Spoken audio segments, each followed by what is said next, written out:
أعوذ بالله السميع العليم من الشيطان الرجيم. بسم الله الرحمن الرحيم. الحمد لله رب العالمين والصلاة والسلام على رسول الله وعلى آله وصحبه أجمعين. Alhamdulillah, syukur pada Allah SWT dengan limpah izinnya dipertemukan pada pagi ini. Pagi ini pada hari Sabtu, dan setiap hari Sabtu kita membaca maksurat bersama jamaah. Isi kandungan maksurat ini banyak memberi manfaat, ya, untuk kita selain daripada kita bertahlil, bertahmid, dan maksurat ini boleh melembutkan hati. Sebab itu dalam doa salah satunya menyatakan, Allahumma anfa'ni bi badani, ya Allah manfaatkanlah seluruh badanku ini. Allahumma anfa'ni bi basari, ya Allah manfaatkanlah mataku ini. Allahumma anfa'ni bi sam'i, ya Allah manfaatkanlah pendengaranku. Supaya kita manfaatkan hasil kejadian Allah SWT kepada kita, kerana panca indera yang ada pada kita ini, kedudukan yang ada pada kita ini, kalau kita manfaatkan adalah memberi keuntungan kita. Sebab tubuh badan kita boleh kerjakan untuk ibadah, untuk mendekatkan, mentakarubkan diri kepada Allah SWT. Dan dengan penglihatan kita gunakan untuk membaca perkara-perkara yang memberi manfaat, menambah ilmu pengetahuan kita, seperti membaca Al-Quran, membaca hadis, membaca kitab-kitab lainnya untuk kepahaman kehidupan kita. Dan telinga supaya dimanfaatkan untuk mendengar kuliah, mendengar perkara-perkara yang berkebajikan, cerita-cerita mengenai tentang perjuangan para rasul, para nabi, para ulama. Inilah kegunaan panca indera kita. Baik, Allah menyatakan dalam surah At-Takatsur, Alhaakumut takasur, hal kamu adalah telah dialfakan, telah dilalaikan, ya, kamu telah dilalaikan dengan kenikmatan dunia, kamu dilalaikan dengan kehidupan dunia ini, hatta zurtumul maqabir, hingga kamu meninggal dunia, hingga kamu masuk dalam perkuburan. Jadi dalam kita memanfaatkan kehidupan kita, saya nak ceritakan tentang ibadah selain pada ibadah solat yang fardu. Ada solat atau sembahyang yang sunat, darjatnya sunat muakkad, seperti sembahyang Aidilfitri, sunat muakkad, seperti sembahyang Aidil Adha, sunat muakkad, ya, seperti sembahyang gerhana, baik gerhana matahari, baik gerhana bulan, ini juga merupakan sunat yang dituntut. Seperti sembahyang jenazah untuk menyelamatkan umat Islam, ya, menghormati kali yang terakhir bagi orang yang hidup bila menghadapi kematian. Walaupun ia merupakan fardu kifayah, tapi juga diwajibkan kita, ya, melaksanakan kepada insan-insan yang telah kembali ke rahmatullah. Selain daripada itu, dinamakan sunat-sunat yang kita lakukan untuk mendekatkan diri kepada Allah SWT. Amalan-amalan sunat kadang-kadang kita kurang pasti. Ada orang bertanya dengan saya, Ustaz, saya ni tak boleh tidur malam. Dia cerita, saya ni tak boleh tidur malam kerana saya bila malam saya tak dapat tidur. Ini masalah. Ya. Masalah ada orang yang kadang-kadang letak kepala lena terus. Ya. Itu mudah tidur. Ini masalahnya bila malam dia tak boleh tidur, siang dia tidur. Bagaimana saya nak melakukan sunat tahajud? Ini soalannya. Ya. Untuk mengisi qiyamul lail, kita perlu faham solat tahajud ini katanya akan dilakukan setelah kita tidur setengah daripada malam, ataupun iaitu 1/3 daripada malam kita bangun, ataupun 1/4, 1/5 sebelumnya datangnya fajar shadiq. Itu dinamakan solat tahajud. Tetapi si fulan ni tak dapat tidur. Dia tak dapat tidur malam. Ataupun si fulan ini malam dia ada kerjaya dia. Ya, kerja di kilang ke apa semua. Sedangkan dia nak melakukan ibadah ini, qiyamul lail. Untuk melakukan ibadah qiyamul lail ini tidak semestinya kita tidur. Kalau kita tak boleh tidur, kita buat solat-solat juga seperti solat awabin. Ya. Ini diceritakan dalam kitab Hidayatul Salikin pun ada. Dalam kitab Bidayatul Hidayah pun ada. Dalam kitab Minhajul Abidin, bagaimana kita nak melaksanakan ibadah-ibadah ini. Prosesnya kita nak menjayakan qiyamul lail. Apa makna qiyam? Qiyam ini bangun malam. Lail itu malam. Jadi kalau kita nak melakukan, kita tak boleh solat tahajud misalnya. Kita ganti dengan solat-solat yang lain. Juga dinamakan qiyamul lail. Ya, qiyamul lail.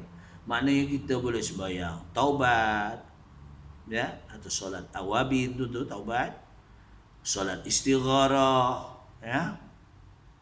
Solat apa lagi? Witir kita buat dulu. Kita solat tasbih, solat hajat kalau di waktu malam. Jadi banyak solat-solat yang kita boleh lakukan. Bukan maknanya 2 rakaat, 2 rakaat, 2 rakaat. Untuk mengisi malam kita, misalnya kita tak boleh tidur. Ya, banyak perkara-perkara kebajikan. Ya, solat ini kita lakukan. Targetnya, matlamat tujuan kita untuk mengisi malam tersebut dengan qiyamul lail. Mana kita nak melakukan solat tahajud, kita kena tidur separuh daripada malam, 12 ke atas. Ya, kita boleh solat tahajud. Manakala solat yang lain ini kita boleh lakukan apa banyak solat. Kalau kita lakukan solat tasbihnya, ya, solat-solat ini merupakan bagaimana untuk menjati diri kita, untuk melembutkan hati kita. Sebab itu firman Allah Ta'ala, inna salata tanha anil fahsya'i wal munkar. Sesungguhnya sembahyangmu itu, ya, mencegah. Ya, mencegah ini menghindarkan daripada perkara-perkara yang tidak baik. Inna salata tanha, mencegah daripada perkara-perkara yang mungkar. Anil fahsya, perkara yang keji. Ya. Sebab itulah kita kena yakin. Kita kena yakin. Dalam persoalan kita menghadapi kehidupan ini, Allah menyatakan banyak perkara-perkara di dalam surah At-Takasur.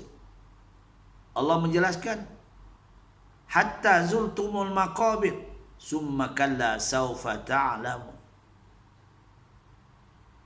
Kamu sekalian kena mengkaji. Summa semua.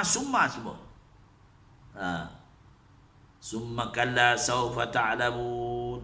kalla law ta'lamun ilmal yaqin latarawunnal jahim thumma latarawunnaha 'ainal yaqin thumma latus'alunna yawma idzin 'anil na'im. Jadi kita akan dipersoal oleh Allah Subhanahu wa taala bila kita inna lillahi rajiun. Nanti apa yang kau lakukan, kamu kena, sebelum kita menghadapi itu kita yakin. Ya. Akan di satu masa Allah memperlihatkan kita api neraka yang menjulang. Suatu masa nanti kemudian Allah memperlihatkan kita surga yang indah permai. Tetapi semuanya itu akan dipersoal oleh Allah Subhanahu wa taala. Apa nikmat yang kami bagi kepada kamu dan apa telah kamu gunakan. Nikmat mata misalnya, nikmat telinga misalnya, ya, nikmat kesihatan misalnya. Semuanya akan dipersoal oleh Allah Subhanahu wa taala. Itulah sebabnya jangan kita fikir banyak-banyak untuk perkongsian kita sama. Yang kita mampu. Okey, misalnya kita bangun tidur, bangun-bangun dalam pukul 2.30 pagi. Kira pagi dah tu. Pukul 3.30 pagi. Kita malas sangat. Pada hari itu kita nak ambil wudu, kita rasa sejuk sangat. Misalan, tambah-tambah kita duduk tidur dengan air condition, aircon yang kuat. Sejuk lah. Itu pulang pada kita. Berakit-rakit ke hulu, berenang-renang ke tepian, biar sakit dulu, nanti senang kemudian. Tu pepatah Melayu. Biar kita susah dulu kat dunia ini. Sebab kita kadang-kadang terlalu dengan nikmat, kita lupa alpa. Kita lalai, sembahyang pun malas, bangun bukan senang. Ya. Sebab itu wa tawassaw bil haqqi wa tawassaw bis sabr. Menyatakan perkara yang benar, haknya, dan dengan sifat sabar.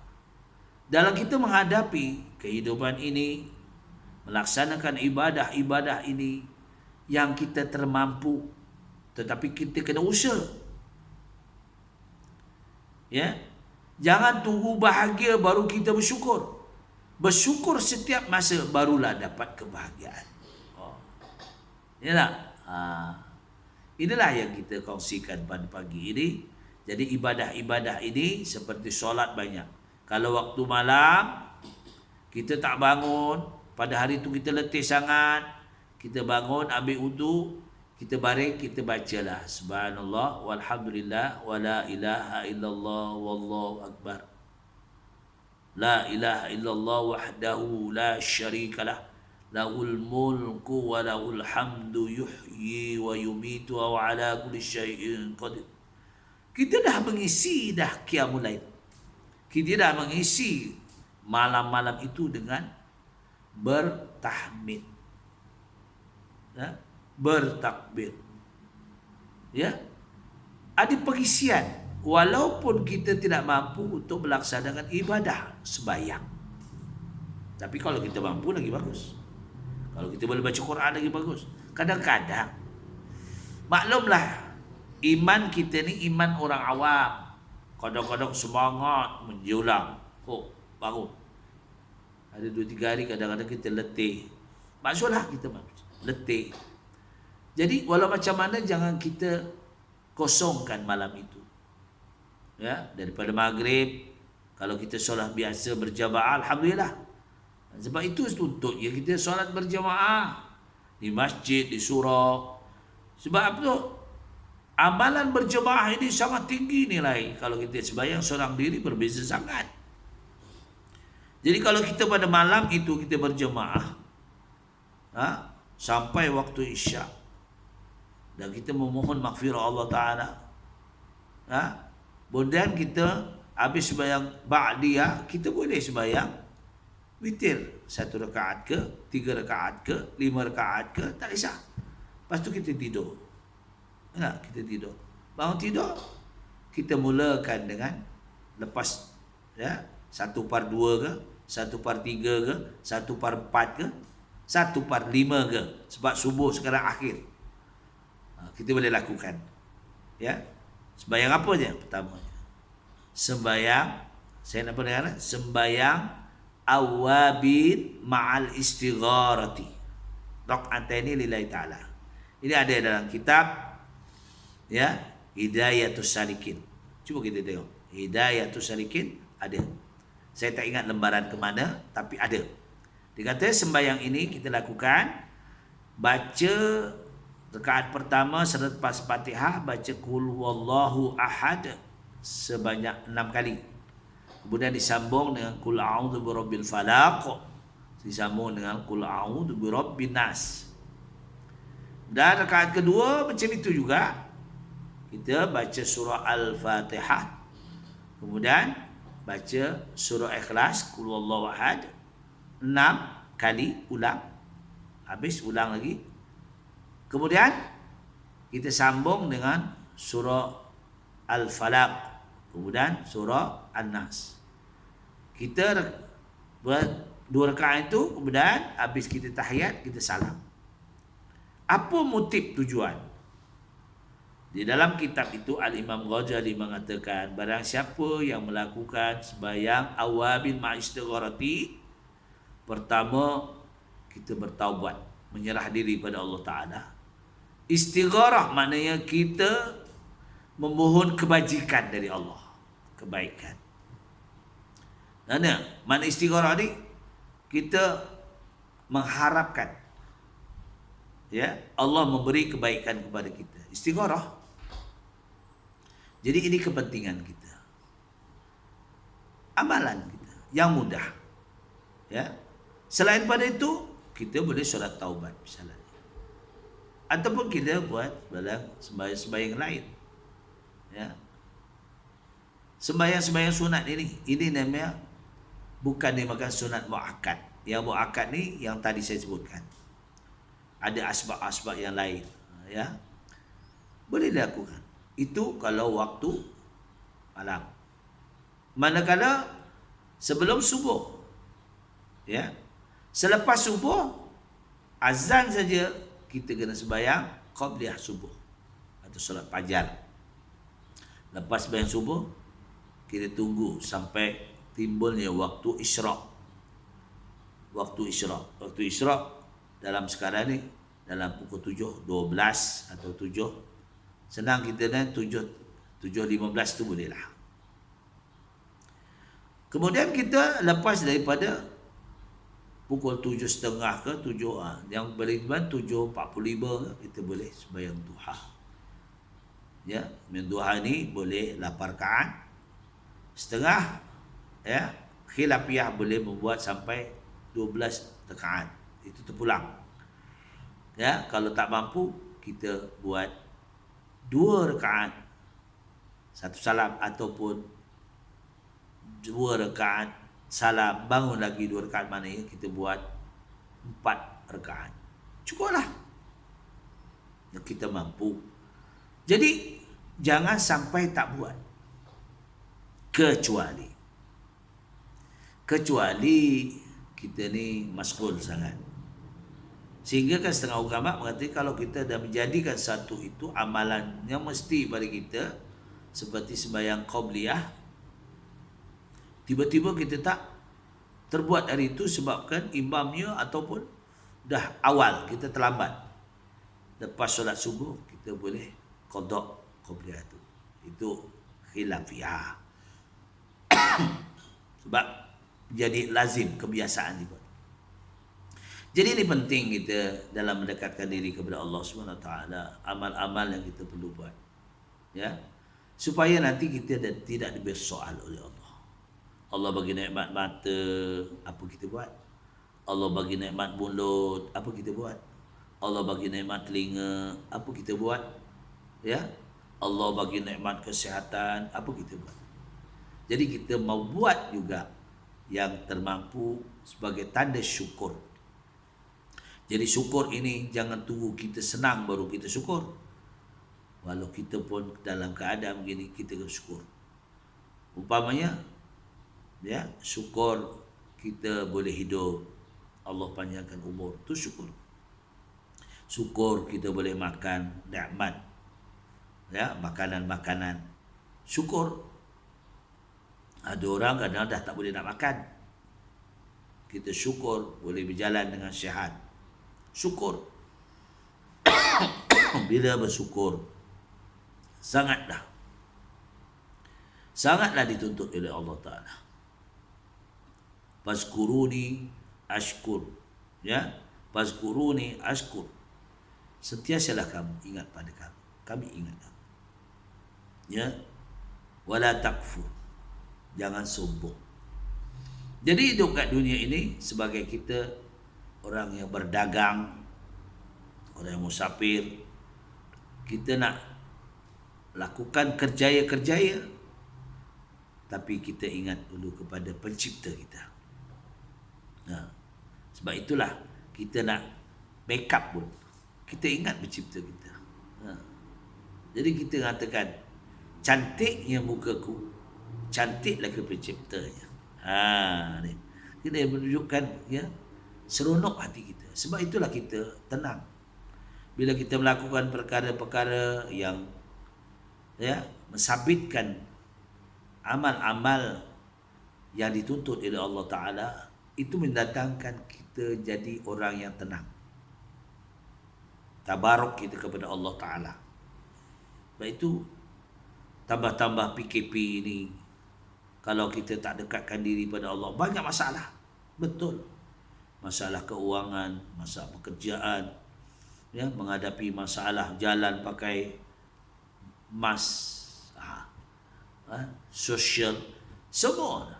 Tetapi apabila kita dekat dengan Allah, jiwa kita, perasaan kita, insya-Allah lah sama-sama. Saya bukan nak menasihati, tapi saya sendiri menasihati diri saya untuk perkongsian kita bersama. Ya, sebagai saya orang lama, ya, saya bagi nasihat adik-adik, terutamanya jaga adalah solat. Macam mana pun kerjaya sibuk kita, solat jangan sekali kita tinggalkan. Kerana itu tiangnya, itu akarnya, itu adalah matlamat kehidupan kita. Sebab itulah sembahyang penting dalam kehidupan kita. Orang yang kurang sembahyang, jiwanya takkan tentram. Ya, ingat. Jadi itulah kongsian kita, bukan nasihat, tetapi jangan pula, ustaz tu nasihat orang je, dia pun jangan.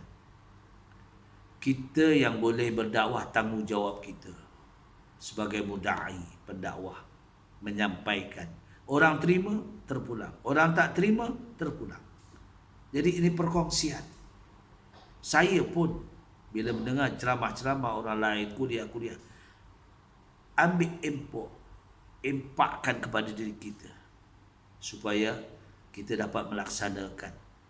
Sebab itulah perkara-perkara yang berkebajikan ini kita kena kongsi sama, untuk faedah kita, untuk faedah kepada, ya, adik-adik, anak-anak yang mendengar. Inilah kehidupan kita. Sebab itu Allah menyatakan wa tawassaw bil haqqi wa tawassaw bis sabr. Berpesan-pesanlah kamu perkara yang benar, perkara yang dikehendaki oleh Allah, perkara yang dituntut. Dengan kita berpesan juga, kita mesti sabar. Walaupun orang kata, ya, sebagaimana Rasulullah sallallahu alaihi wasallam berdakwah, walaupun Rasulullah dicerca, walaupun Rasulullah dihina, tetapi Rasulullah tetap perjuangan sebagai pendakwah. Wa ma arsalnaka illa rahmatan lil alamin. Kami tidak utus kamu, wahai Muhammad, kecuali pembawa rahmat. Maknanya kita ini semua mendapat rahmat kerana Allah telah izinkan kepada Rasulullah sallallahu alaihi wasallam sebagai pembawa rahmat. Mudah-mudahan perkongsian pada pagi ini boleh memanfaatkan kita bersama. Allahumma anfa'ni fi badani, Allahumma anfa'ni fi basari, Allahumma anfa'ni fi sam'i. Ya, baik semuanya adalah dari Allah Subhanahu Wa Taala. Mana kekurangan, ya, dalam kata-kata saya memohon maghfirah Allah Taala. Ya, Aku li qouli hadza astaghfirullahalazim wa lakum. Wabillahi taufiq wal hidayah. Wassalamualaikum warahmatullahi wabarakatuh.